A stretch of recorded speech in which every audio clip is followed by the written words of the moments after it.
Hi everyone, my name is Jessica, and the area of expertise I chose was public relations.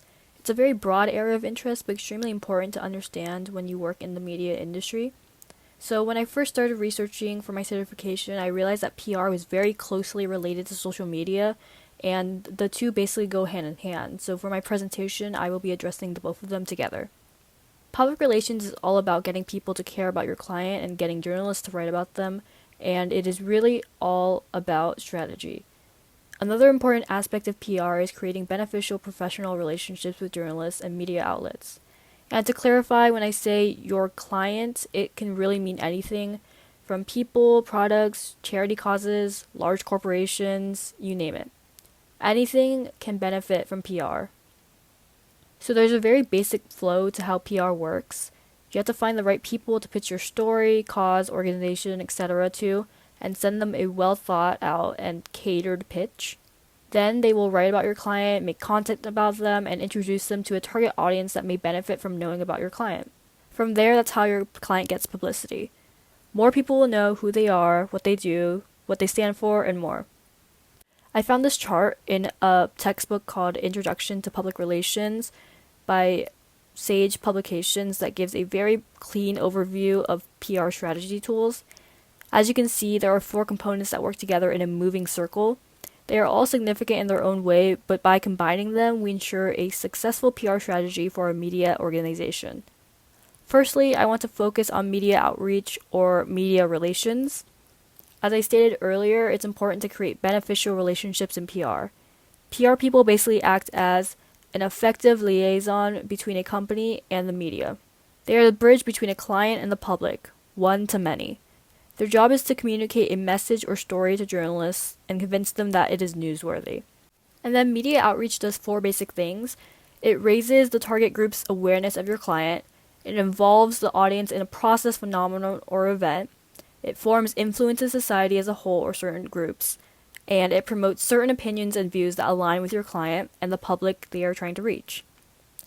One thing to note is that media outreach often means contacting people and practicing interpersonal communication, which is a key skill in any good workplace, but especially essential in a media organization.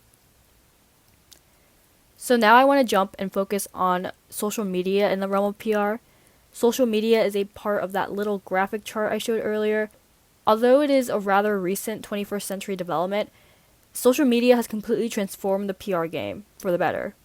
In an article for Georgetown University's Center for Social Impact Communication, the author states that public relations and social media must be aligned, meaning the approach to both should be extremely involved with one another. I took a certification course on Muckrack that taught me the fundamentals of social media. I learned how there are a ton of different social media platforms that exist in the world today, meaning that there are a plethora of different strategies and approaches for each platform. For example, Twitter with its limited character count and trendability makes it easy to reach out and crowdsource to people, and also easy to quickly promote something, like an article you just wrote. That's why journalists often stick to Twitter as their main form of social media, because it can be fun and professional at the same time. Facebook would be a great place to find communities and groups and provide calls to action. Instagram is a little trickier because of the photo-video only format, but it's good for visual engagement and promoting events to a large audience. Finally, LinkedIn is my personal favorite, and it is the tool to connect, gain insight, and build relationships with other industry workers. As you can see, there are many implications for each social media site. Social media helps inform PR because the analytics coming from social media is used to build reports.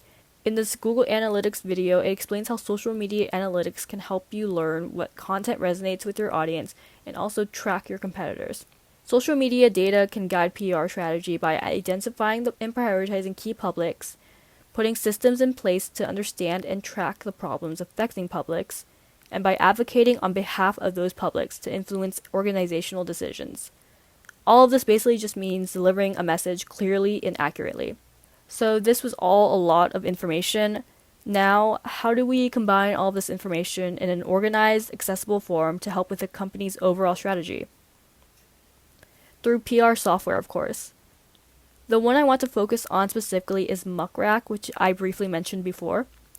Muckrack does essentially everything that I just discussed all in one place. It's a PR management platform, one of many, that aims to build relationships, land more coverage, and stay ahead of the fast-changing media landscape.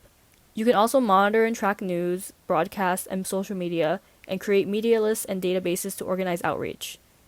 If we looked at the chart from earlier, Muckrack achieves all 4 PR tools included. I left a link to Muckrack Academy, which is where I got my certification done, so go check it out if you're looking for a really nice certification course to do. In conclusion, public relations and social media go hand in hand, each informing the other.